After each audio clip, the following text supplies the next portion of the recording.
many ways to get the things that we want for ourselves in our lives. But basically, it all begins with how we choose to think. As you think, so shall you be. I don't know why you do what you do. What is your motive for action? What is it that drives you in your life today, not 10 years ago, or are you running the same pattern? Or your web? The needs, the beliefs, the emotions that are controlling you. For two reasons. So there's more of you to give. Achieve too. We all want to do that, but I mean give. Because that's what's going to fill you up. And secondly, so you can appreciate, not just understand, that's intellectual, that's mind, but appreciate what's driving other people. It's the only way our world's going to change. Everyone's going to hit adversity. Everyone's going to hit adversity. It's how you deal with that adversity. And the key word is you, not letting somebody else deal with that adversity. You have to deal with that adversity. And how you deal with it. Are you going to fight through it, or are you going to curl up and just roll over into the corner? It's going to pretty much determine how the rest of your development from a mental standpoint is going to carry you.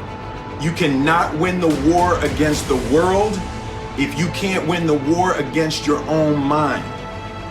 But it first starts with a sound, right? There's this sound that I hear, and that sound moves me, all right? That sound moves me. So this was a sound that I heard years ago. And there are times in my life where I just stop and I play this sound because it does something for me internally. It moves me. Write that down. Very first thing that needs to happen to you every single day is you need to be moved. You need to be moved. Whatever it is that you can do literally to incite it. Listen to me very closely. When I say find something that moves you, what most of you do wrong is you're waiting for something to move you. Instead of creating the thing every day that moves you. And the reason why I say find something that moves you, because what separates humans is our effort. There's some of us, we give 70% to what we do. Some of us 80%, some of us 90%, some of us 100%, some of us 120%. And so when you move and you are moved, it allows you to operate at a whole different level. We kind of have this idea that while you're free as a child, and then that you have a certain delightful, wonderful, positive freedom as a child, and then that's given up as you approach adulthood. But the truth of the matter is that you have a lot of potential as a child, but none of that is capable of manifesting itself as freedom before you become disciplined. And discipline is a matter of the imposition of order, and the order is necessary, especially for people who are hopeless and nihilistic. And lots of people are hopeless and nihilistic, way more people than you think. And part of that is because no one's ever really encouraged them. And so the book is in part a matter of encouragement. It's like, lay a disciplinary structure on yourself, get the chaos in check, and then you can move towards a state that's freer, because it's discipline first. Like, look, if you're going to become a concert pianist, there's going to be several thousand hours of extraordinarily disciplined practice. That's the imposition of order on your potential, let's say. But what comes out of that is a much grander freedom. And so in virtually every freedom that you have in life that's true freedom is purchased at the price of discipline. At some point, you got to start winning. You can't always look for other people to help you. Other people got their own problems. They got their own shit they got to deal with. They're trying to achieve their own goals. They are willing to assist, but after a while, if you constantly looking for assistance, constantly looking for help, it's on you. Your failure and your success is on you.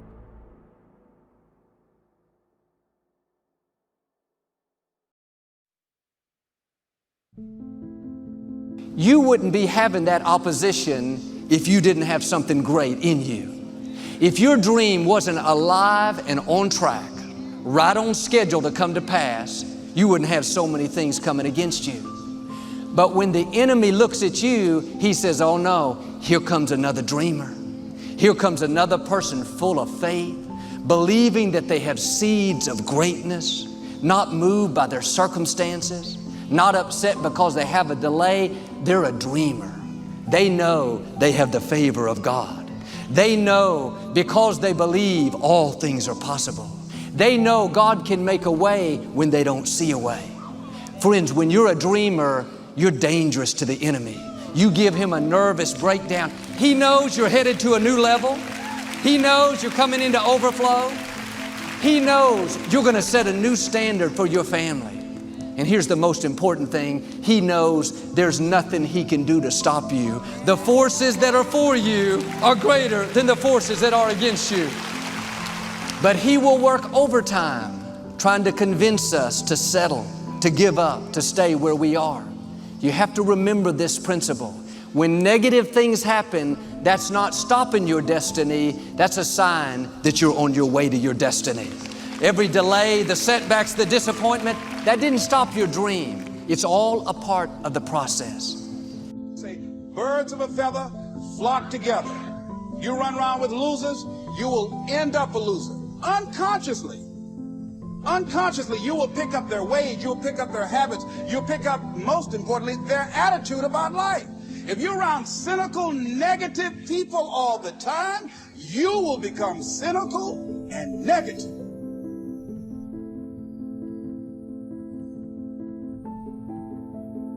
So you got to watch yourself. Many of us are living out the lives of other people, living out their conclusions, living out of their consciousness.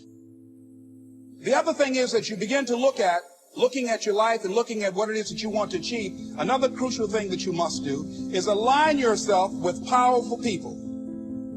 Align yourself with people that can encourage you, people that can empower you, people that you can learn from, people that you can grow from. That's very important. See, if you have people around you that can contribute to your growth. When I wanted to become a speaker, I joined the National Speakers Association. I wanted to be around the Dr. Norman Vincent Peales, the Zig Ziglars, the Dwayne Dyers. I wanted to be around people that were doing what I wanted to do. I wanted to learn from them. And you want to do that too. You want to align yourself with people who think like you, people who dream like you, people who want more out of life, people that are stretching and searching and seeking some higher ground in life, as opposed to the majority of people. Somebody said, always strive to get on top in life because it's the bottom that's overcrowded. And see, you don't want to be on the bottom. See, it's easy to be on the bottom. It doesn't take any effort to be a loser. It doesn't take any motivation, any drive in order to stay down there on a low level. But it calls on everything in you, ladies and gentlemen. You have to harness your will to say, I'm going to challenge myself. Sometimes I have to pull myself out of bed and say, come on, Les. Things I know I should do, I don't do. Things I shouldn't do, I do. I found that the biggest enemy you have to deal with is yourself. There's an old African proverb that says, if there's no enemy within, the enemy outside can do us no harm. I need to practice. Remember, before the day comes, you got to practice. You cannot be standing at the free throw line playing professional basketball in the 7th game of the NBA championship and to hope right then you're going to be practicing. Practice is too late. Larry Bird used to, the great basketball player, he used to shoot, 1,000 free throws, 8 in the morning. My friend Don Ravine trains a lot of the pro basketball players. LeBron James, he trains Durant, Kobe, Chris Paul. And he says these guys are up when everybody else is sleeping, they're practicing. So everything you want is gonna entail a good bit of practice. Oh, I came up with a slogan, and I tell it to my kids all the time. I say, there's no losing, only learning. There's no failure, only opportunities. And there's no problems, only solutions. So to me, what failure is the mother of all success. If it wasn't for Michael Jordan getting cut from his 9th grade basketball team, he wouldn't have became Michael Jordan. You know, if it wasn't for, I seen an article the other day where they were talking about Oprah Winfrey and how she got fired because she wasn't good for television. You know, you got people like Walt Disney who got fired, if I'm not mistaken, from a newspaper saying he had no imagination. ¿Tú me entiendes lo que te estoy diciendo? These are the same people that I got to deal with. Tell me what's not a hit record. Right. So what do you tell them? You tell them, you know that all they can do is learn and come back bigger, better, stronger, because all it's going to do is lead you in the right direction. See, if you're always winning, then you don't really understand what it is to win. You got to take those losses. You got to take those hits. There's got to be the valleys, the peaks, the ups, the downs. In order for you to, when it does happen, you go, wow, qué rico. You know, this is what it's all about. And not only that, it's never about making it, guys. It's always about maintaining it. That's the toughest part. Patience is for the impatient. that in fact, when you're getting started and your in-laws are making faces at you and you're not sure if you're going to be able to pay the rent and you don't know why you're living in Brooklyn to begin with and you're going to have to move back to Florida, it's easy to say, you know what? I need to go faster to pick up these scraps and pick up these scraps. And sometimes what that does is it gives you the foot up to get to the next level, but sometimes what that does is it just makes you a scrap collector.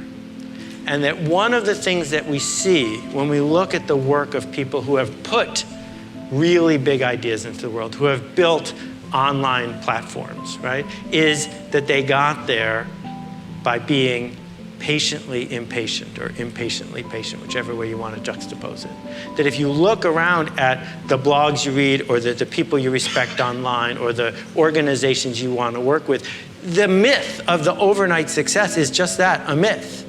That, you know, the much vaunted Twitter was a failure, a complete failure for 2 years. Nobody used it. And if they took the mindset of, well, if it doesn't work in 2 weeks, we got to go do something else, you never would have heard of it.